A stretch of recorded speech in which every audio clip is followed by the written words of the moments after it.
cette invitation. Les remerciements vont également à Ignace. C'est toujours un grand plaisir d'échanger avec lui, pour moi. Le thème de mon intervention, c'est le droit contre la démocratie. Cela peut sembler curieux, mythe ou réalité, le droit contre la démocratie. En effet, il s'agit de réfléchir sur une critique intellectuelle qui se développe déjà depuis quelques lustres contre les droits de l'homme, considérés comme une sorte de symptôme de l'individualisme contemporain, au point même que l'individu se sentirait délié de toute obligation, de toute participation politique, de tout esprit civique, à vrai dire, bardé de droits, de telle sorte que, ironiquement, la démocratie, au sein de laquelle ont été élaborés les droits fondamentaux des individus, les droits de l'homme, se verrait en quelque sorte subvertie, quasiment détruite, par l'individualisme généré par ces mêmes droits. La démocratie contre elle-même, c'est notamment un thème cher à Marcel Gauchet, dont vous connaissez peut-être quelques écrits, notamment sur le désenchantement du monde. Alors c'est cette critique que j'aimerais déjà évoquer, mais le titre qui est indiqué dans le programme est juste simplement le sous-titre avait été modifié. Je avais demandé la modification, et je voudrais préciser, il ne s'agit pas de centrer entièrement mon propos sur une critique de la critique contemporaine des droits de l'homme. J'ai modulé différemment le propos, même si il s'agit bien, pour moi, pour partie seulement, d'une telle métacritique, si j'ose dire, c'est-à-dire de réfléchir de façon critique sur la critique contemporaine des droits de l'homme. J'aimerais aussi évoquer quelque chose qui me semble plus fondamental. C'est ce que l'on appelle la perspective post-séculière, où il y va notamment d'une réflexion sur le statut des religions dans nos espaces démocratiques, ou supposés tels, nos espaces dits séculaires. Dans quelle mesure la religion a-t-elle la parole dans ces espaces publics? Donc c'est aussi sur le rapport entre religion et politique dans nos sociétés que j'aimerais réfléchir avec vous. Mais en commençant par la question des droits fondamentaux et de la démocratie. Et pour commencer, en fait,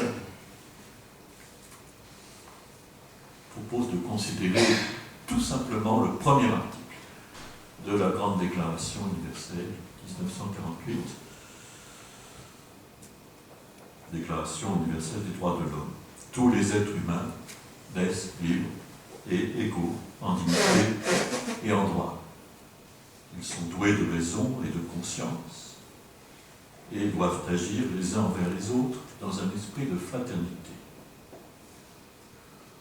Donc, si j'évoque ce premier article, c'est qu'il est ambivalent. Le premier article de la Grande Déclaration est en effet ambivalent parce qu'il comporte deux composantes au fond. Une composante que je dirais proprement juridique, selon l'esprit du droit moderne, les principes de liberté, d'égalité statutaire, qui inclut la dignité des personnes, mais l'appel à agir les uns envers les autres dans un esprit de fraternité relève, quant à lui, me semble-t-il, d'une composante qui n'est pas proprement juridique, mais qui serait plutôt éthique, voire religieuse. Parce qu'il se laisse sans tension renvoyer au principe de charité et d'amour du prochain. L'orientation vers les principes du droit, c'est-à-dire liberté, égalité, dignité, a pour corrélatif un devoir inconditionnel. Et c'est là-dessus que j'aimerais attirer votre attention. Un devoir inconditionnel, mais négatif. Et j'aurais presque tendance à dire inconditionnel parce que négatif. Parce qu'en effet, en morale stricte, il importe de poser que ce qui doit être, peut être. Voyez-vous pourquoi? Parce que sinon, le commandement n'est pas raisonnable. On ne doit pas commander quelque chose d'impossible. Je parle du point de vue moral. Le devoir, donc, de respecter la liberté et la dignité d'autrui peut être inconditionnel, ou si vous préférez, absolu, parce qu'il est négatif. C'est ça qu'il faut comprendre. C'est un point important à mes yeux pour comprendre ce que c'est que le droit. Et le devoir proprement moral, qui est en quelque sorte son corrélat. Il suffit, pour y satisfaire, de respecter la liberté et la dignité d'autrui.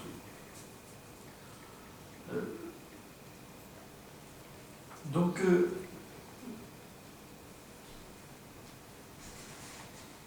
il suffit en quelque sorte de s'abstenir d'actions attentatoires à cette liberté et à cette dignité.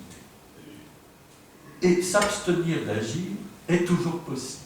C'est pourquoi le commandement peut être absolu, catégorique.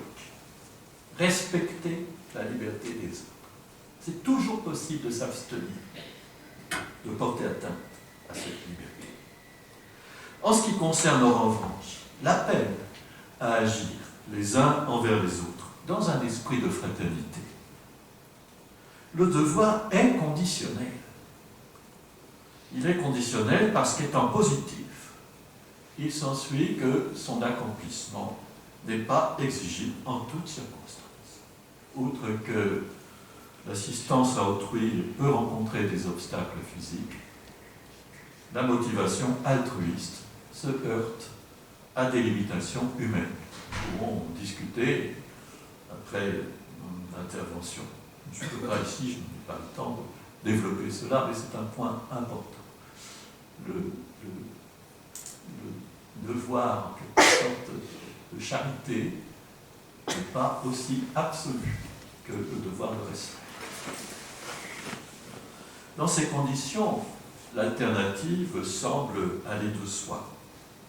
Ou bien on attend des êtres humains qu'ils se comportent comme des saints, comme des héros dans la morale ou dans la religion, qu'ils dépassent le motif sensible, en quelque sorte, dans un motif spirituel pur. Évidemment, c'est une hypothèse héroïque. Ou bien on assume que les capacités et les horizons éthiques des personnes physiques sont limités et que ces personnes ont besoin de la rencontre affective. Et on compte alors sur des personnes morales, comme les États nationaux, les ONG, les institutions internationales, des entités métanationales de droit public ou de droit privé, pour engager une intégration éthique de la planète, afin de canaliser les volontés sur des voies de fraternité et de solidarité universelle. On aurait besoin, en hypothèse, des institutions pour réaliser en quelque sorte ce but évangélique. Les institutions, en particulier du droit. Parce que, je vais prendre un exemple un peu trivial qui me vient à l'esprit, qui peut vous paraître un peu farfelu, n'est-ce pas? Mais je pense à cet épisode relativement récent et tout à fait tragique de ce petit garçon dont le corps avait été retrouvé sur une plage de Bodrum. Et là, certains intellectuels ont eu beau jeu de stigmatiser l'émotion immédiate, l'impact irrationnel de l'image, etc. Mais que voulez-vous? C'est tout à fait normal. C'est tout à fait normal. Imaginez-vous, on vous annonce, voilà une hypothèse farfelue, que dans une galaxie très lointaine, une planète habitée par des êtres intelligents, dotés d'esprit, si je puis dire, cette planète aurait été percutée par un astéroïde géant et que toute vie aurait été supprimée. Demandons-nous à qui cela tirerait une larme. Donc il y a une question de proximité, il faut cette rencontre, il y a un élément sensible qui intervient dans la compassion.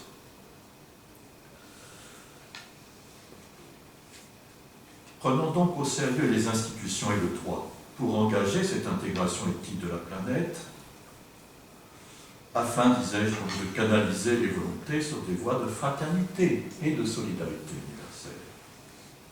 Les ressources motivationnelles de tout un chacun ne suffiront peut-être pas.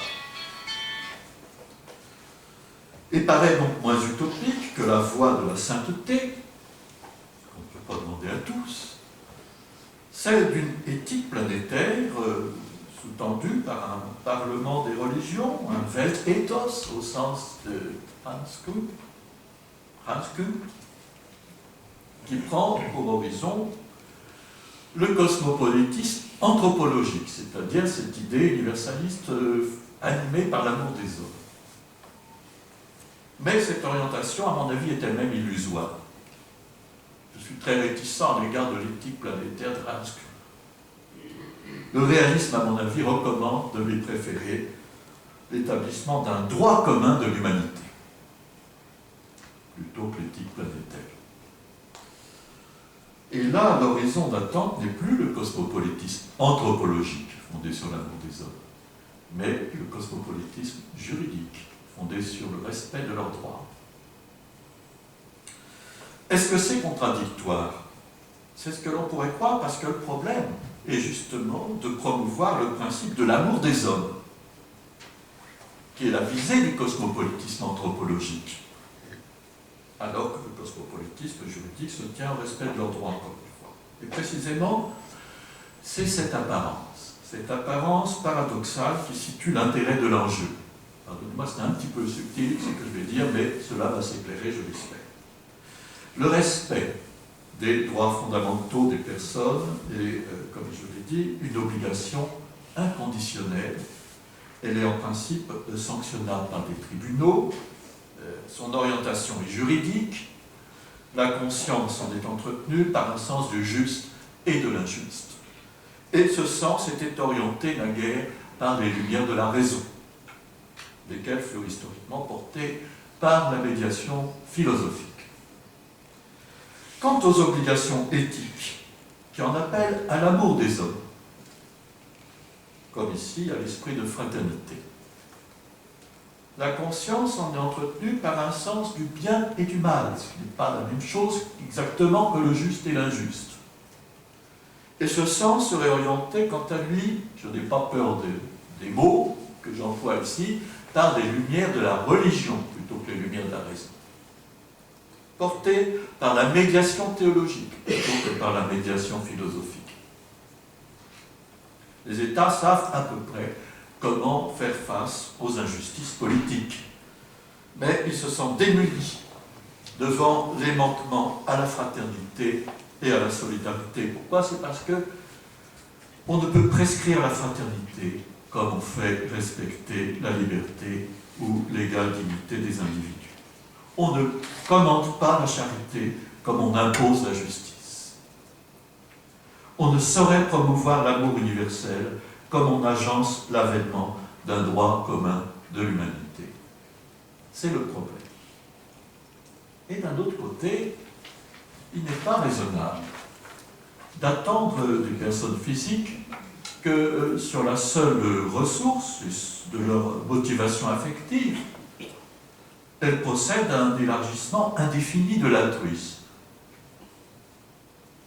Faut-il alors intensifier les dispositifs institutionnels qui favoriseraient un essor de la fraternité? Le paradoxe tient à ce qu'une institutionnalisation relève du droit et non pas de l'amour. J'oppose catégorialement ici, pour des raisons didactiques, le droit et l'amour, parce que ce sont les deux grands médiums de la reconnaissance.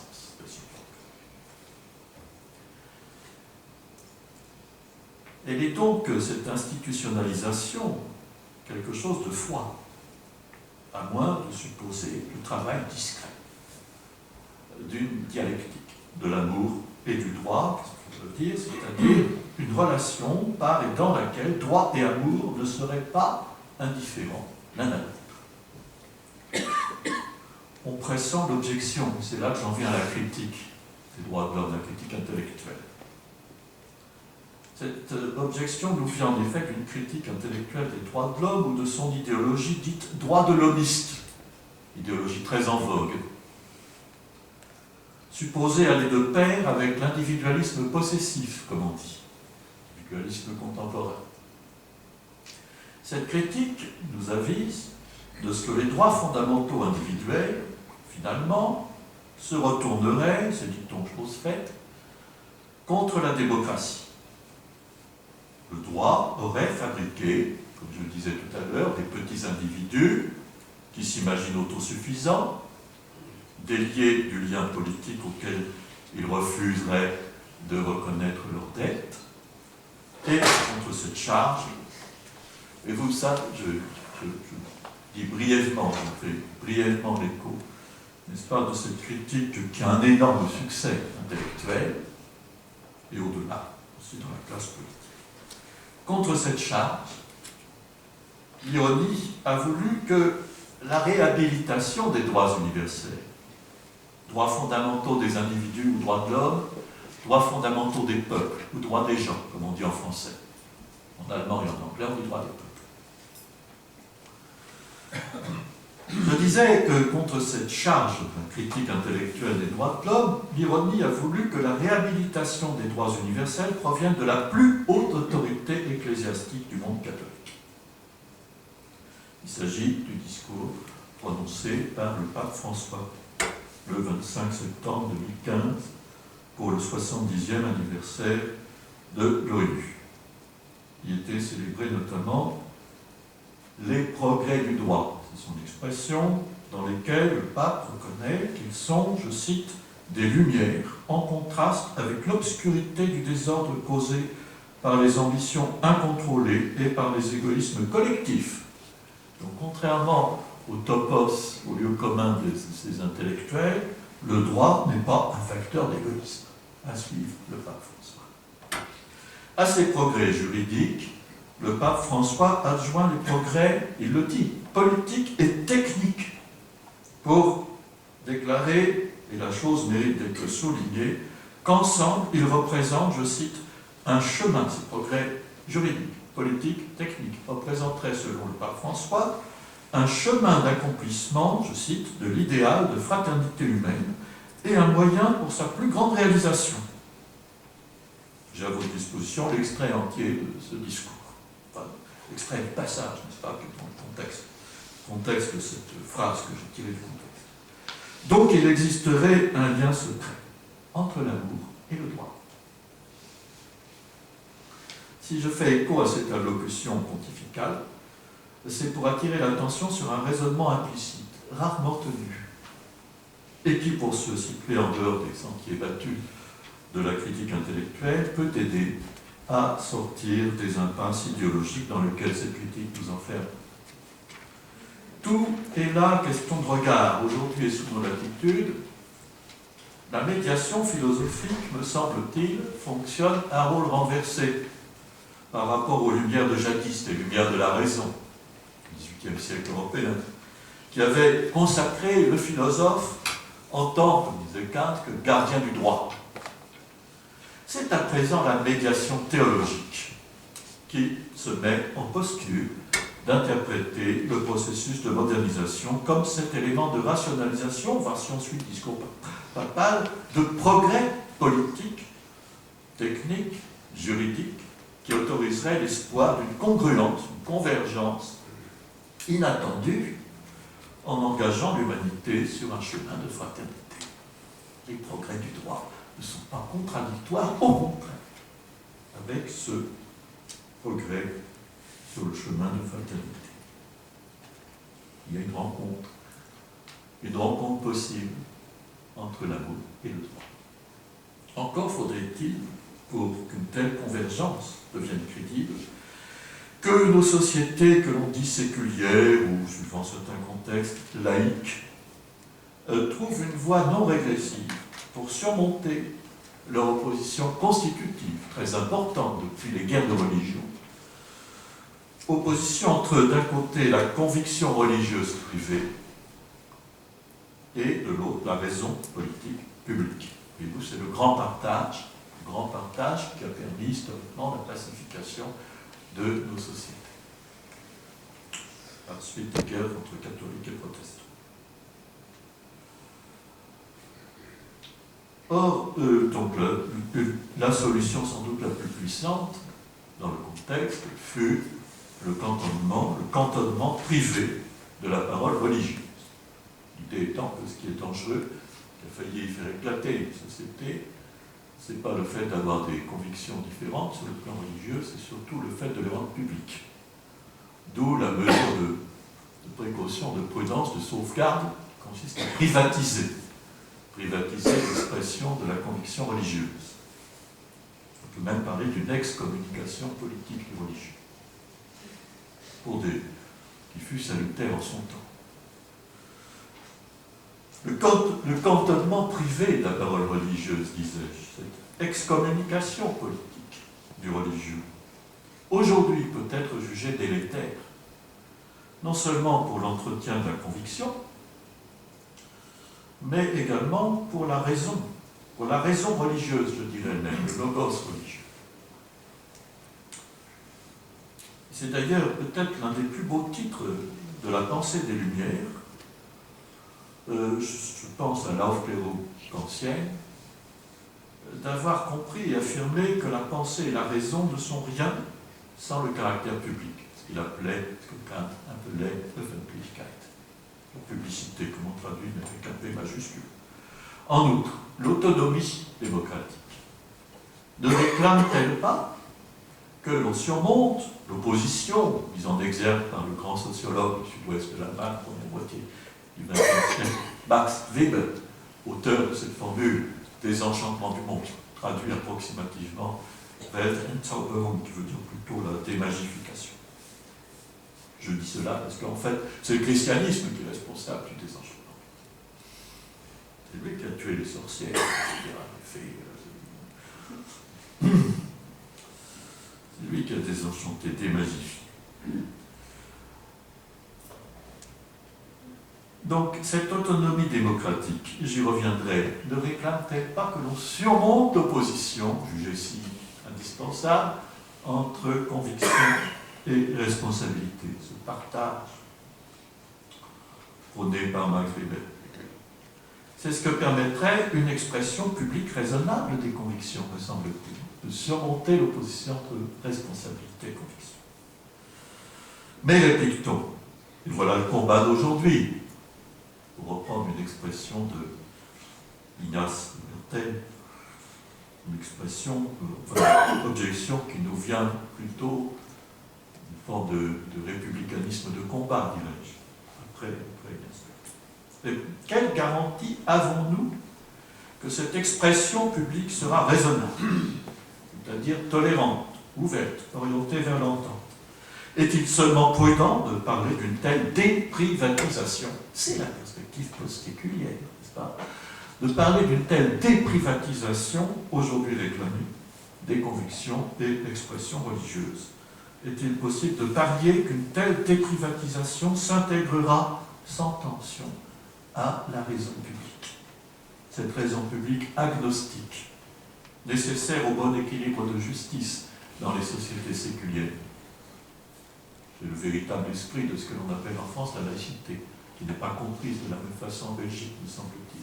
La laïcité en Belgique étant regardée comme une conviction parmi les autres, alors qu'en France, l'idée ou l'idéal, c'est que la laïcité est le principe qui permet la coexistence des convictions. À de telles questions, les réponses empiriques, dirais-je, sur les dispositions des églises ou idéologiques, sur l'identité laïque, à mon avis, ne suffisent pas.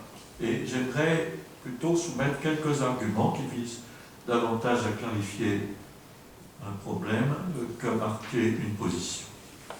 Et c'est dans cet esprit que je soumets 4 considérations à la discussion. D'abord sur cette question de la réconciliation entre conviction et responsabilité. C'est, me semble-t-il, l'idéal moderne d'autonomie qui requiert que la conviction des individus ne soit pas refoulée hors de la sphère publique délibérative. celle qui donc est opératoire pour l'élaboration de normes ayant des conséquences politiques, si l'on est en démocratie radicale. Les guerres de religion, c'est là le point de départ. Les guerres de religion, le point de départ du grand partage, entre conviction et responsabilité, entre le privé et le public, même entre la morale et le droit. Les guerres de religion n'ont pas fait que justifier historiquement ce partage entre conviction privée religieuse et raison publique politique, qui fut au départ la raison d'État, absolutiste, mais qui ensuite est devenue la raison du débat public législatif avec le libéralisme. Ces guerres, elles ont aussi représenté l'expérience de départ pour une culture de la tolérance mutuelle et de la reconnaissance réciproque. C'est terrible à dire, n'est-ce pas? Mais ces épouvantables guerres de religion nous ont aussi ont aussi présenté une valeur d'apprentissage moral et politique. Dans la mesure où cet ethos de la tolérance réciproque, de la reconnaissance mutuelle, est bien intériorisé, eh bien le vieux partage classico-moderne, n'est-ce pas, il perd sa justification politique. Alors pourquoi se rigidifier sur un dispositif dont les raisons sont peut-être pas si actuelles? Il n'est pas certain que l'on soit obligé de s'étriper lorsqu'on exprime publiquement nos convictions religieuses. Ce n'est plus la même chose qu'à l'époque des grandes guerres de religion en Europe, peut-être. Il faut en tout cas donner sans doute de nouveaux arguments pour maintenir un tel partage. Vous savez combien en France, avec ces événements de terrorisme, était réaffirmé avec emphase le modèle républicain. Nouveaux arguments par rapport à ceux qui étaient pleinement recevables et pertinents dans le contexte historique des guerres de religion. Et peut-être le danger, son équivalent, je le reconnais, n'est-il pas écarté. Les formes d'intolérance, comme on sait, et d'inquisition terroriste existent à nos portes et même dans nos murs. Le débat est donc ouvert et je pense qu'il est temps de réfléchir sur le nouveau frère, en tout cas, à la pertinence de ce partage qui implique cette excommunication politique du religieux, cette privatisation de la conviction religieuse. La question systématique demeure également, car il n'est pas évident que les plus éclairés ou civilisés d'entre nous soient en quelque sorte mûrs pour un passage, c'est le passage vers la post-sécularité, comme on l'appelle parfois, passage d'un usage privé à un usage public de la raison religieuse. À partir du moment où il y a un véritable usage public de la conviction religieuse, cette conviction se fait raison. Quoi qu'il en soit, l'autonomie civique est une exigence insatisfaite, me semble-t-il, c'est à discuter, bien sûr. Cette exigence d'autonomie civique est insatisfaite tant que la conviction est séparée de la raison au nom de la responsabilité. Deuxième remarque, deuxième thèse, non seulement le fond de nos identités personnelles est tissé d'intuitions morales que les religions avaient pu élaborer et qu'elles tiennent pour ainsi dire en archive dans leur propre culture, mais cet archivage des expériences profondes de l'espèce représente un thésaurus de valeurs inestimables et souvent sous-estimé du côté laïque ou laïciste, comme potentiel d'élucidation de nos problèmes actuels de société, sans parler de l'angoisse existentielle constitutive, ces angoisses refoulées, celles qui portent très souvent à la mort, bien entendu. Tôt ou tard, en effet, nos préoccupations existentielles font irruption dans la politique, surtout aujourd'hui, à propos des problèmes éthiques qui ont besoin de régulation juridique. Tous ces problèmes liés au progrès des biotechnologies, tous ces problèmes qui touchent au rapport au corps propre, aussi au prolongement de la vie, etc., de la manipulation. Or, le fond de la résistance conceptuelle un dépassement du clivage entre raison publique politique et conviction privée religieuse. Je tiens à dire ceci, c'est que le fond de la résistance conceptuelle, proprement conceptuelle, pas affective, ni idéologique, ni psychologique, mais conceptuelle,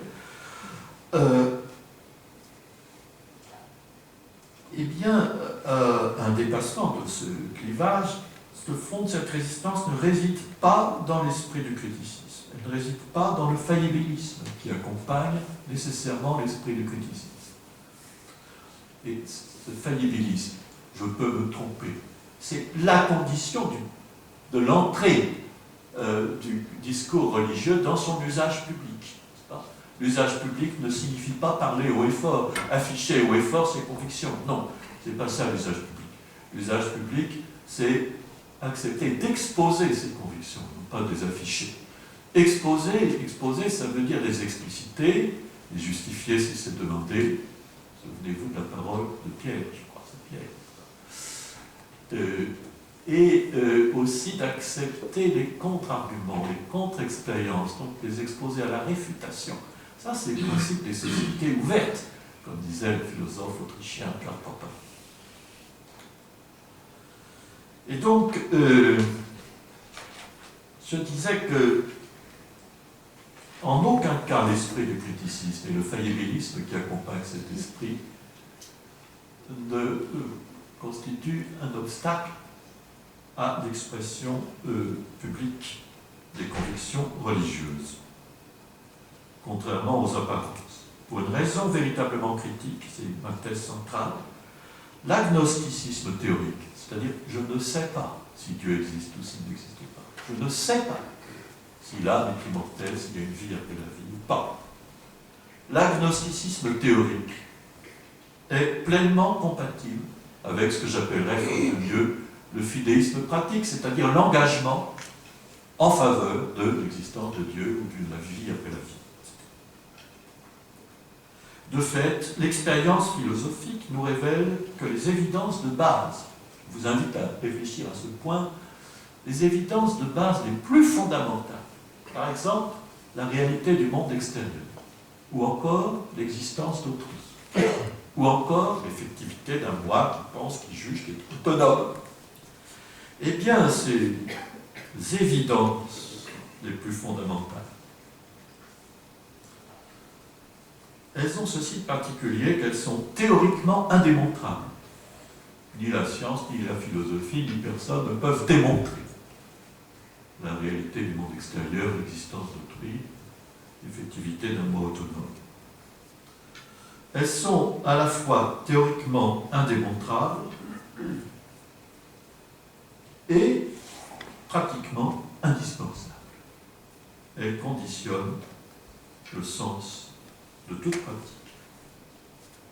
Elles sont donc des exigences incontournables de la raison. C'est pourquoi la philosophie, elle a ses exigences, elle ne va pas se dire, bon, c'est évident, je ne peux pas démontrer, alors donc je laisse flotter cette croyance. Je ne peux pas faire ça, la philosophie. Je ne peux pas dire, bon, je crois à la réalité du monde. La philosophie exige davantage.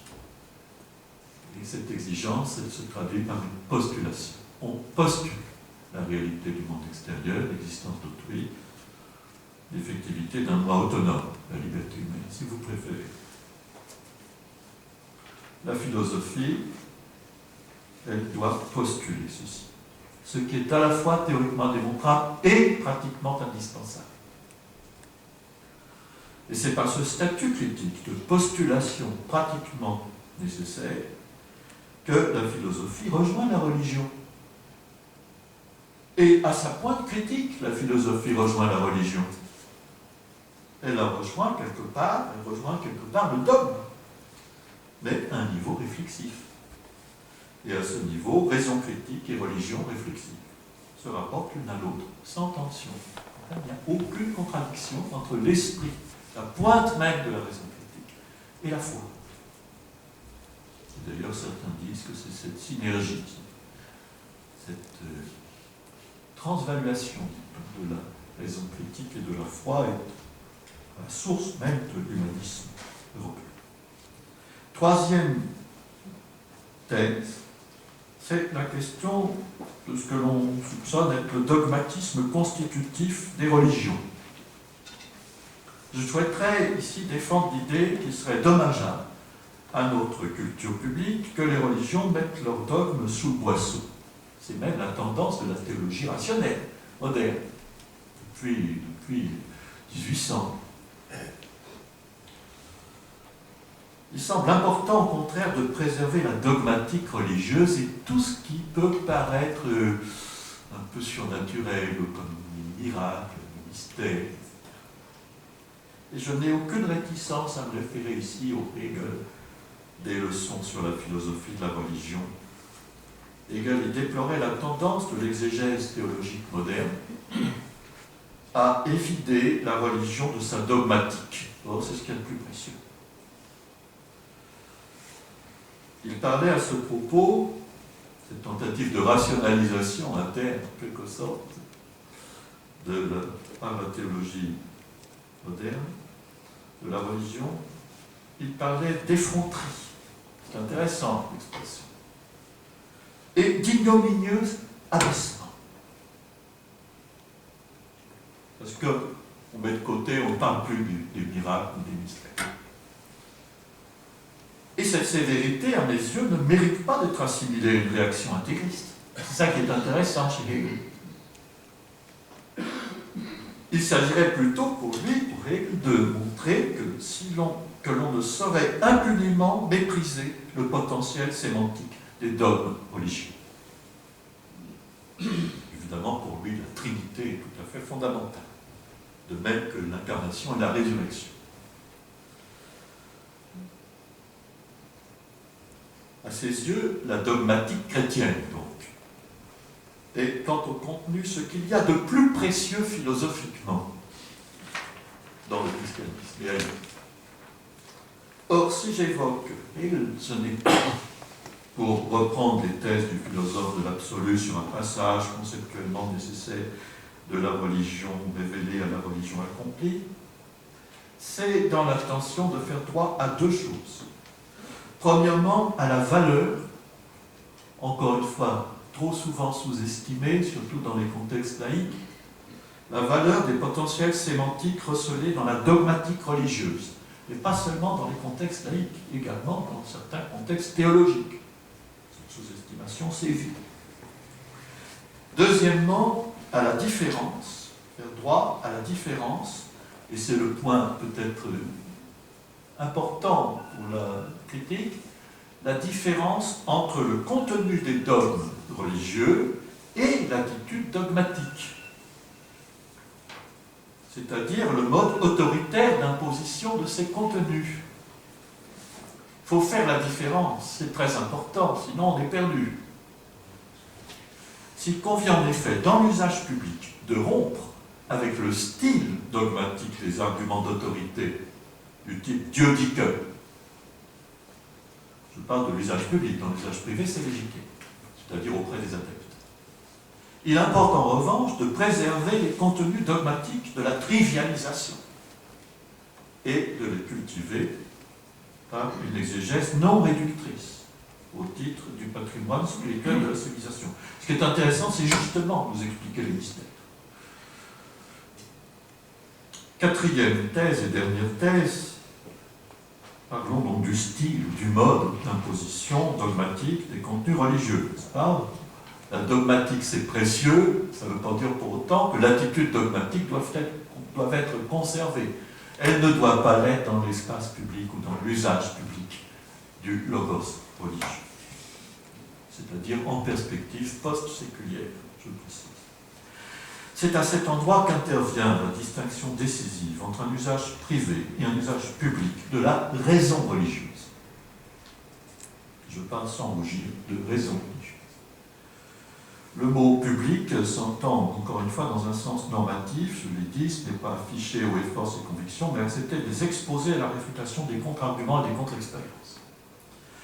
Or, autant le style dogmatique, Dieu dit que, encore une fois, est légitime dans l'usage privé, c'est-à-dire dans le cercle et la destination des adeptes, autant l'argument de Dieu est irrecevable dans l'usage public, sauf peut-être pour expliquer pourquoi on dit ce qu'on dit, et non pas pour justifier, pour expliquer sa position, sûrement pas pour justifier. Sorti en effet de l'église ou du temple ou de la mosquée ou de la synagogue, la parole de Dieu, dans un espace public, séculier, la parole de Dieu n'est plus que celle d'hommes et de femmes qui prétendent l'énoncer. Dans ce cas, les prises de position morale ou autres, même lorsqu'elles se réclament de la plus intense conviction, doivent être argumentées en référence à des expériences vécues partageables. Difficile de faire état, pour alors à charge de l'explicité, d'expériences privilégiées et inaccessibles à d'autres. Difficile. Ou alors il faut expliciter. Dans l'usage public, il s'agit de souscrire donc à une attitude faillibiliste de principe. Et j'en viens à un point important ici, de malentendu possible. Ça ne signifie pas, cette attitude faillibiliste, c'est-à-dire ce qu'on appelle parfois une réserve faillibiliste. Je suis convaincu de ce que je dis, mais j'accepte quand même l'idée que je puisse me tromper. C'est ça la réserve faillibiliste. Ça ne signifie pas qu'on doive renoncer à ses convictions. C'est un point très important. Vous imaginez, n'est-ce pas? Ni cesser de prétendre à la vérité. Il ne s'agit pas de récuser ces dogmes. Appeler les religions de l'espace européen à s'impliquer dans des dialogues publics riches d'enjeux politiques, c'est le cas de l'article 17 du traité sur le fonctionnement de l'Union européenne, du traité de Lisbonne, eh bien cela ne revient pas à engager les religions à tenir des positions inauthentiques qui consisteraient, pour elles, à dissimuler les intuitions fortes qui traditionnellement prennent référence à Dieu. Et vous savez, je n'hésite pas à vous dire, entre nous, que c'est une attitude que j'ai rencontrée chez des clercs de haute hiérarchie, voyez-vous. Cette façon de se présenter comme un libéral totalement laïque. Qu'est-ce qui fait la différence entre vous et John Rawls, lui ai-je demandé. Ce que l'on nomme peut-être à tort croyance recèle des contenus dont aucune raison ne saurait justifier la censure.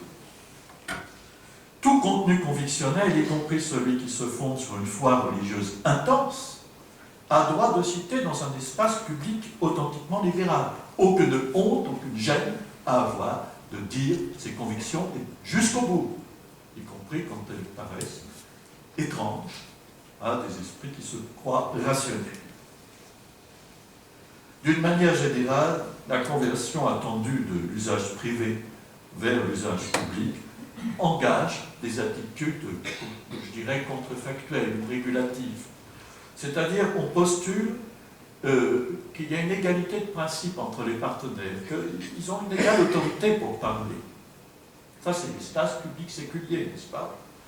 On postule leur liberté de parole, évidemment. On postule, toujours de façon contrefactuelle, une ouverture illimitée de l'espace de discussion, une ouverture à tout contre-argument ou toute contre-expérience qui entre dans le sujet. Et on postule enfin une exposition sans réserve à la réfutation, c'est-à-dire qu'on évite toute stratégie d'auto-immunisation contre la réfutation. En disant « Ah, mais c'est plus compliqué que ça, mais j'ai pas pu. » Donc on est loyal et sincère dans la discussion, totalement ouvert. Encore une fois, il s'agit d'une attitude régulatrice de principe. On peut être persuadé d'avoir raison sans que cela doive entamer la résolution faillibiliste. C'est ça l'usage public. C'est ça l'apprentissage moral et politique que représente la conversion d'un usage privé vers un usage public de la raison religieuse. C'est cela la transformation post-séculière. Réciproquement, la résolution faillibiliste, elle n'entraîne pas, si elle est bien comprise, une érosion de la conviction et une chute dans le relativisme, le spectre toujours mis en avant par les autorités vaticanes, notamment depuis Jean Paul II. Ceux qui tirent de telles conséquences négatives, c'est-à-dire, oh, la réserve faillibiliste Bah oui, évidemment, ça ne fait que renforcer cette déplorable situation spirituelle de notre temps, marquée par une crise de la vérité et par le relativisme, ou le scepticisme généralisé. Ça, c'est la grande critique. Le malheur, en quelque sorte, spirituel, est dénoncé à cet endroit, le relativisme. Alors, ceux qui tirent de telles conséquences négatives, l'esprit critique va entraîner le relativisme, sont ceux pour qui la différence entre certitude et vérité ne veut rien dire. Si l'on y réfléchit. Elle demeure à leurs yeux, cette différence, elle demeure rhétorique à leurs yeux. Qu'est-ce que ça veut dire? Peut-être que je me trompe, mais je suis certain de ce que je dis. Qu'est-ce que ça veut dire, cette contradictoire? Voilà ce que les gens pensent souvent. C'est pourquoi ils pensent que le faillibilisme, l'esprit du criticisme, entraîne le scepticisme et le relativisme. C'est ce piège qu'il faut déjouer. Il faut bien comprendre que certitude n'est pas vérité. La certitude prétend à la vérité, mais elle ne la détient pas. La certitude, dans ce qu'elle passe à l'expression publique, ce qu'elle tente de s'expliquer, de se justifier, c'est une quête de la vérité. Et toute contestation, toute réfutation dans la discussion doit être regardée comme un pas en direction de la conquête du vrai.